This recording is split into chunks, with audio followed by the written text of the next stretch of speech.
All right, we had a really interesting matchup between A.J. Brown and Trent McDuffie. They were one-on-one against each other a lot in this game, and I'm going to be honest, A.J. Brown won a good chunk of these matchups, although not all of them, so we will talk about everything that went on with these two guys. So yeah, let's just get into it.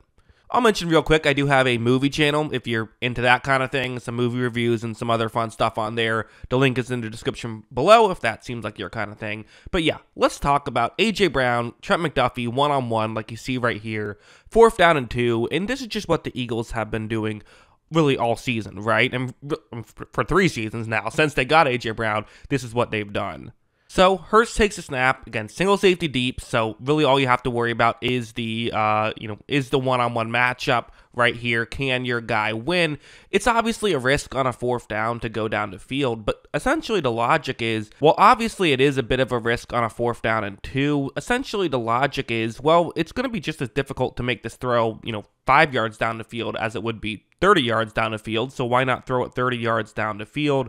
You see, Brown has a step on McDuffie. McDuffie can't really play the ball here. Brown ends up making the grab. Unfortunately for him, there was enough contact for that to be considered a pass interference penalty, so they did not end up converting to 4th down and 2. Again, do you think it should have been a call? I thought it was a bit weak, but there was some contact. I do kind of understand it, but I still thought it was a bit weak. Although I will mention too, for McDuffie, this was an opportunity for him to get good field position for the Chiefs. While he did kind of get the stop with the penalty, had he gotten an incomplete pass, the Chiefs would have had the ball midfield to start the game. They still probably would have lost. This didn't go very well for them, but still, it's worth mentioning that they had an opportunity there, and it was kind of a tie, I guess, on that one. But then we saw some where, really, for the most part, the thing is, A.J. Brown, he's been the best at this in the league this year. This isn't a Trent McDuffie, bad situation. You're not supposed to be able to cover A.J. Brown one-on-one. You're not. This play, though, is a big play. 3rd down and 7 at the point of the game. It is a 7-0 game. Hurts takes the snap, and Hurts is going to go a bit of a back shoulder throw because he doesn't love how, Brown, it's going to be a little tough for him to get past McDuffie, and there is a safety who's only one safety deep. He's, cheating over towards Brown's direction, not letting you completely throw down the field there. So Hurts decides, let's be smart here, go with a back shoulder throw, and watch how Brown adjusts to this football. As you see, he adjusts beautifully, is able to make the grab and keep both of his feet in bounds. That's an incredible play to, again, track the ball, because that's part of it too. We all know A.J. Brown is so fast and so strong, but the way that he can track the ball and kind of contort his body to make the play, that's just, what makes him special there. There was also this play, so this is now 17-0 on a 3rd down and 3. They're going to look in A.J. Brown's direction right here, one-on-one matchup down the field.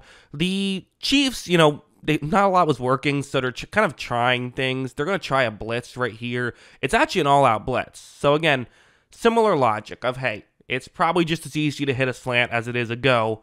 Well, why not throw a go route? Sure, makes sense. And when Jalen Hurts takes the snap, there's pressure. When he makes this throw, you see how open A.J. Brown is. If there's a perfect throw, this could maybe be a touchdown. I'm not sure. McDuffie probably makes a tackle, but, that's on the table for sure. This was just a missed throw. Again, due to the pressure, not fair to fully blame Hurts for it, but at the same time, not a catchable ball right there. But again, A.J. Brown was winning this matchup. He was. And it wasn't just in go routes. Obviously, that is where Brown is special. He's, maybe the best go route receiver in the league. This year he was statistically. But he also can win in other ways, obviously, because, you have to keep the corner honest. If McDuffie doesn't want to get beat deep, well, then you can throw, a slant route, like right here. Watch how again, McDuffie making sure he doesn't get beat deep, but when Brown moves a little bit in, again, he's just so big. It's like a basketball player rebounding where he's just in position right now to make the catch. Hurts says, yeah, let's throw this one in this direction. And that's going to be exactly what happens. Again, Brown's able to make the play. It's tough for McDuffie. Really no one can cover A.J. Brown one-on-one. This isn't I don't want to bash McDuffie. And McDuffie did have wins as well. For example, going over here. So, one of the things that's difficult about being a corner is usually when you give up a play and you lose a rep, then it means it's a big play and people talk about it a lot. And then when you win a rep, the ball just doesn't go in your direction and you don't get any credit. Like right here, you see he has a one-on-one matchup against A.J. Brown, who's running more over the middle. And as you see when this play begins, there's actually going to ultimately end up being multiple Kansas City players in this area, but there didn't need to be. McDuffie has this completely covered up. So there were plenty of plays like this. You see that, unfortunately for McDuffie, his teammates blew a coverage, and now they were still able to be a big Dallas Goedert play. So either way, they're moving the ball down the field.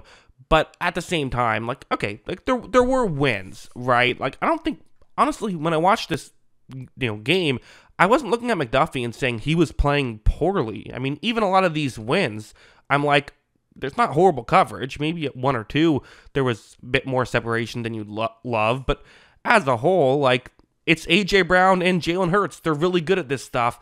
And it's just too much to ask for one player, even if it's an all-pro, to be able to win consistently here. Now, one other thing that is worth noting is, A.J. Brown is not just effective in terms of what he can actually do in catching the football. It's also in how you set stuff up. So like this play, he is lined up on Trent McDuffie for what it's worth on this zone coverage play.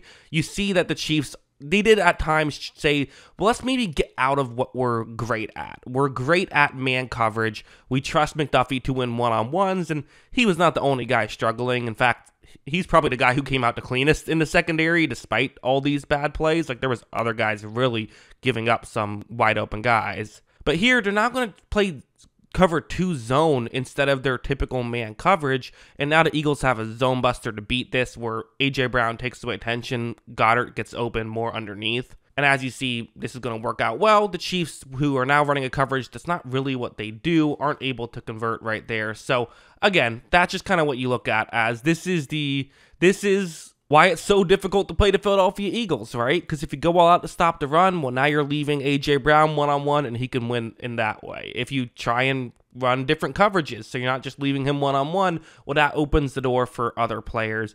The reality is, it's just difficult. So again, how do I view this performance in terms of Trent McDuffie versus A.J. Brown? From A.J. Brown's perspective, he's A.J. Brown. He's one of the most uncoverable players in the league, and he showed it right here. There's a reason why he's now a Super Bowl champion, and there's a reason why the Eagles they've lost one playoff game with A.J. Brown healthy. He was hurt against Tampa Bay, so that they lost there. They went to the Super Bowl 2 years ago with A.J. Brown and lost that game, and then they win the Super Bowl here.